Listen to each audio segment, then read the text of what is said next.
Good morning students. आज हम आरोह पाठ्य पुस्तक में से काव्य खंड का पहला पाठ पढ़ेंगे।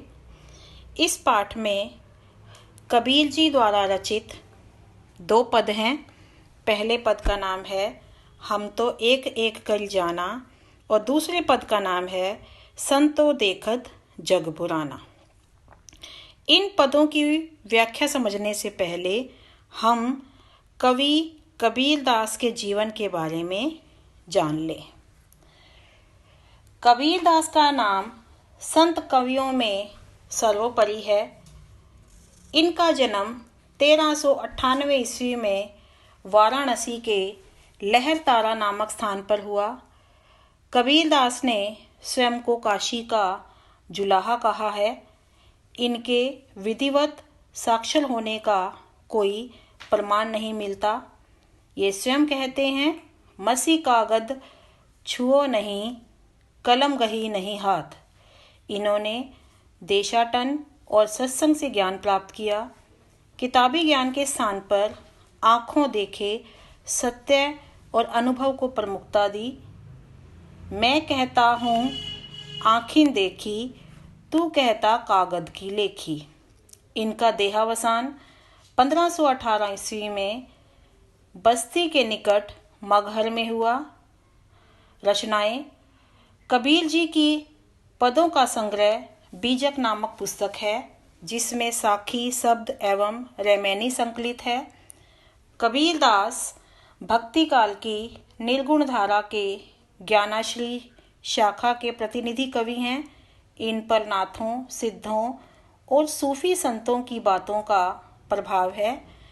वे कर्मकांड और वेद विचार के विरोधी थे तथा जाति भेद, वर्ण भेद और संप्रदाय भेद के स्थान पर प्रेम, सद्भाव और समानता का समर्थन करते थे।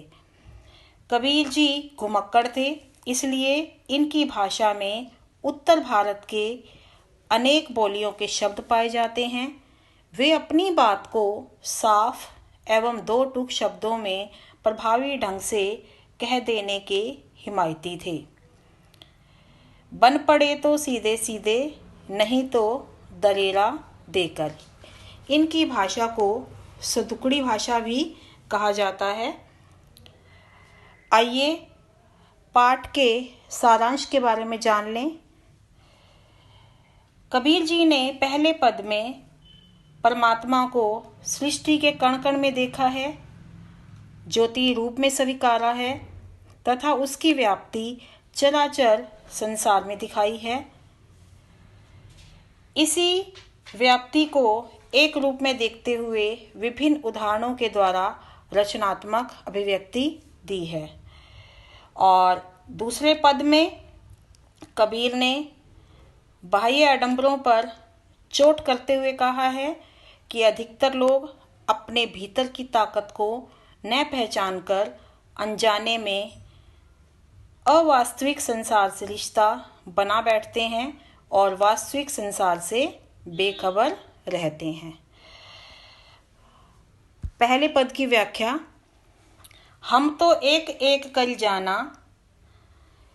एक शब्द का अर्थ संख्या से और परमात्मा से।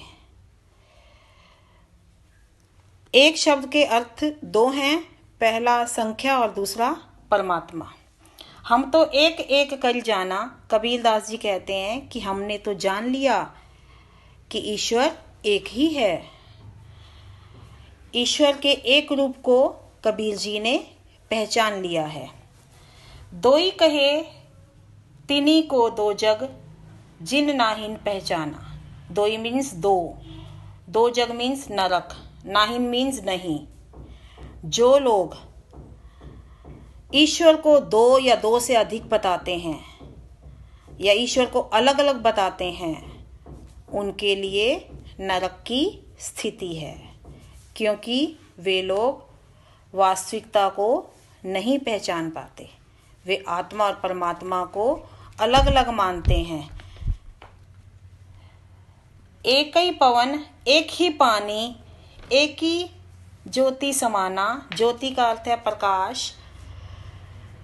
परमात्मा के एक रूप का प्रमाण देते हुए कबीर जी कहते हैं कि जिस प्रकार संसार में एक जैसी हवा बहती है, एक जैसा पानी है और एक जैसा ही प्रकाश सब में समाया हुआ है। एक ही खाक गड़े सब भांडे, एक ही कोहरा साना। खाक मीन्स मिट्टी, गड़े मीन्स रचे हुए, कोहरा कुम्हार और साना मीन्स एक साथ मिलाकर। अब कबीर जी ने इसका प्रमाण कुम्हार से भी दिया है, उदाहरण से दिया है कि कुम्हार भी एक ही तरह की मिट्टी से सारे बर्तन बनाता है, भले ही बर्तनों का आकार प्रकार अलग अलग हो, लेकिन वो एक ही मिट्टी से सारे बर्तनों की रचना करता है। जैसे बाड़ी काष्ठ की, काटे अग्नि न काटे कोई।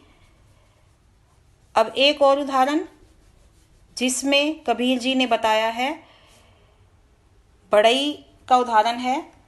बाड़ी मीन्स बढ़ई, काष्ठ मीन्स लकड़ी। जिस प्रकार बढ़ई लकड़ी को तो काट सकता है परंतु आग को नहीं काट सकता, यानी लकड़ी के अंदर जो आग समाई होती है वह उसे नहीं काट सकता।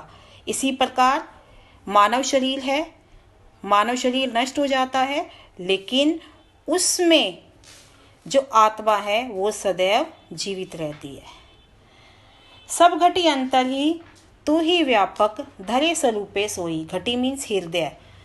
परमात्मा जो है वो हर एक इंसान के हृदय में समाया हुआ है, भले ही उसने कोई और रूप धारण किया हो।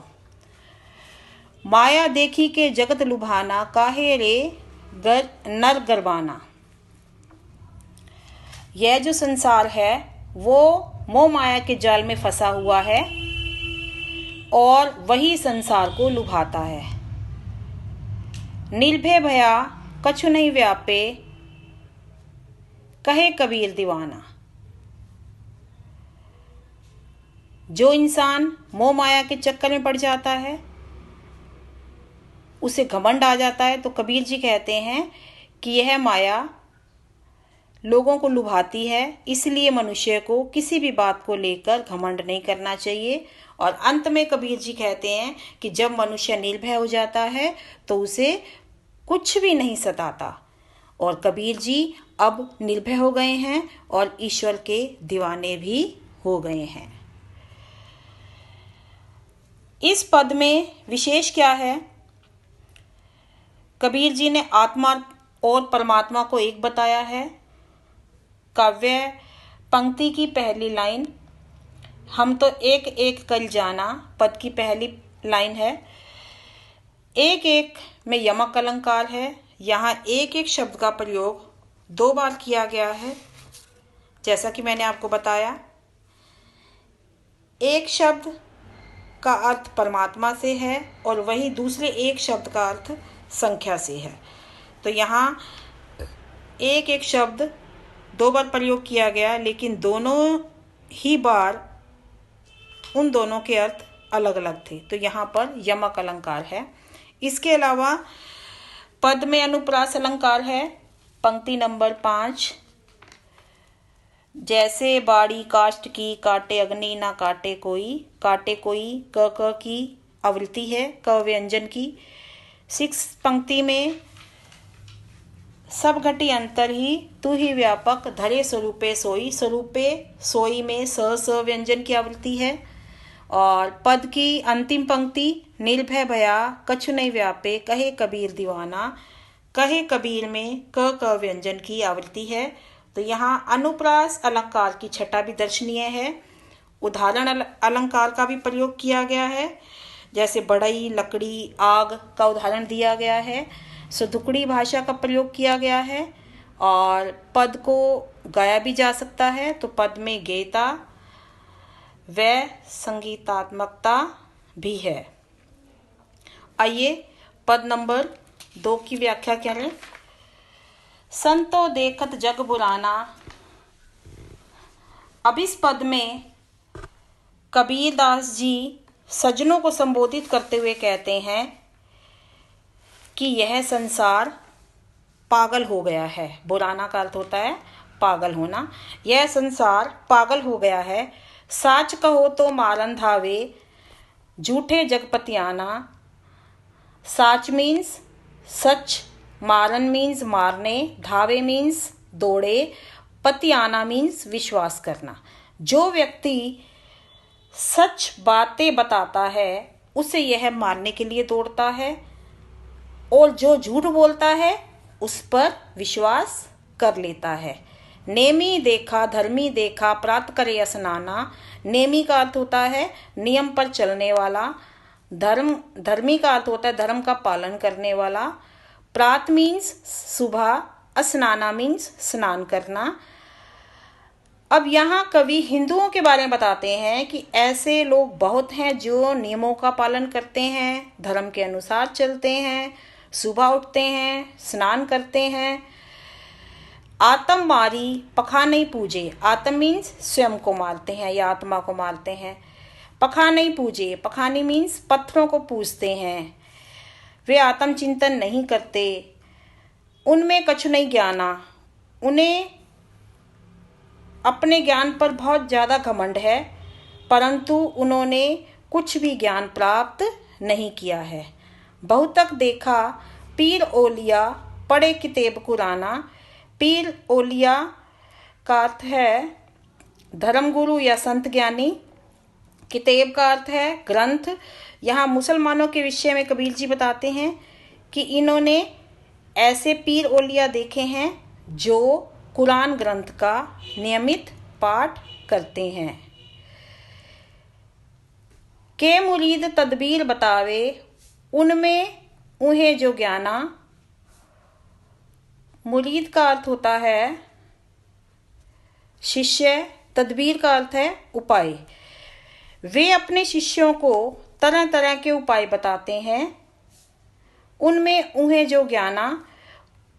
जबकि ऐसे पखंडी जो लोग होते हैं उन्हें स्वयं को खुदा के बारे में कुछ भी नहीं ज्ञान होता, कुछ भी पता नहीं होता। आसन मारी ढिम्ब धरी बैठे, मन में बहुत गुमाना। ढिम्ब धरी मीन्स घमंड करके, गुमाना मीन्स घमंड। तो ये ढोंगी जो हैं, ये जो पाखंडी है, ये आसन लगाकर अहंकार धारण करके बैठे हुए हैं और इनके मन में बहुत ज़्यादा घमंड भरा हुआ है। पीपर पाथर पूजन लागे, तीरथ गरव भुलाना। अब कबीरदास जी बताते हैं कि जो लोग हैं वो पीपल को पूजते हैं, पत्थर को पूजते हैं, तीर्थ यात्रा करते हैं और गर्व करते हैं कि हमने तीर्थ यात्रा पर चले गए, हमने पूजा कर ली। बहुत ज़्यादा गर्व करते हैं और ईश्वर को भूल जाते हैं। टोपी पहिरी माला पहिरे, छाप तिलक अनुमाना। और कुछ लोग टोपी पहनते हैं, माला धारण करते हैं, माथे पर तिलक लगाते हैं और शरीर पर छापे भी बना लेते हैं। साखी शब्दई गावत भूले, आत्म खबरी ना जाना। आत्म मीन स्वयं। तो यहाँ कबीर जी बताते हैं कि ये लोग साखी शब्द को गाना भूल गए हैं, अपने आत्मा के रहस्य को नहीं जानते, उन्हें खुद की खबर नहीं है। हिंदू कहे मोहि राम प्यारा, तुर्क कहे रहीमाना। मोहि मीन्स मुझे, तुर्क का अर्थ होता है मुसलमान। तो यहाँ हिंदू लोग जो हैं वो कहते हैं कि उन्हें राम प्यारा है और वहीं मुसलमान रहीम को अपना बताते हैं। आपस में दो लरी लरी मुए, मरमना काहू जाना। लड़ी मीन्स लड़ना, मुए मीन्स मर जाते हैं, यानी धर्म के नाम पर दोनों समूह ईश्वर को श्रेष्ठ बताने के चक्कर में लड़ लड़कर मर जाते हैं। लेकिन किसी ने भी ईश्वर की सत्ता के रहस्य को नहीं जाना। घर घर मंत्र देत फिरत है, महिमा के अभिमाना। समाज में पाखंडी गुरु जो हैं वो क्या करते हैं, लोगों के घरों में जाते हैं और उन्हें मंत्र देते फिरते हैं। उन्हें सांसारिक माया का बहुत ज़्यादा अभिमान है। गुरु के सहित सिक्खे सब बूढ़े, अंतकाल पछताना। सिक्खे मीन्स शिष्य, बूढ़े मीन्स डूबना, और अंतकाल मीन्स अंतिम समय। ऐसे गुरु और शिष्य सारे ही अज्ञान में डूबे हुए हैं और अंतकाल में, अंतिम समय में उन्हें पछताना पड़ेगा। कहे कबीर सुनो हो संतो, ई सब भ्रम भुलाना। केतिक कहो कहा नहीं माने, सहजे सहज समाना। कबीरदास जी कहते हैं कि हे संतों, वे सब माया को सब कुछ मानते हैं तथा ईश्वर भक्ति को भूल बैठे हैं। इन्हें कितना समझाओ, केतिक कहो मीन्स कितना ही समझाओ, ये लोग मानते नहीं हैं।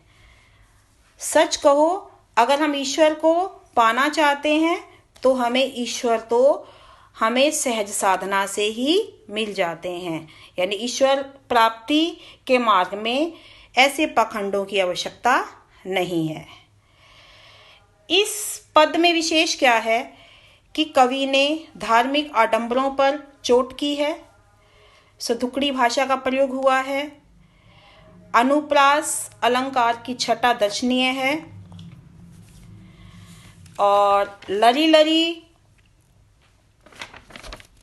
घर घर में पुनरुक्ति प्रकाश अलंकार है। पखंडी धर्मगुरुओं पर कटाक्ष किया गया है। इसके अलावा अनुप्रास अलंकार पीपल पाथर पूजन, कितेब कुराना, भरम भुलाना, सहित शिष्य सब, साखी सबदई, केतिक कहो कहाँ, इन सारे शब्दों में अनुप्रास अलंकार की छटा है। आम बोलचाल की भाषा है और शांत रस का प्रयोग किया गया है। ये सब इसमें विशेष बातें हैं जो आपको इस पद में पढ़ने से और देखने से मिल जाएंगी। उम्मीद है कि आपको पदों की व्याख्या समझ में आ गई होगी। अब आप इस पदों से संबंधित प्रश्नों के उत्तर आसानी से दे सकेंगे। धन्यवाद।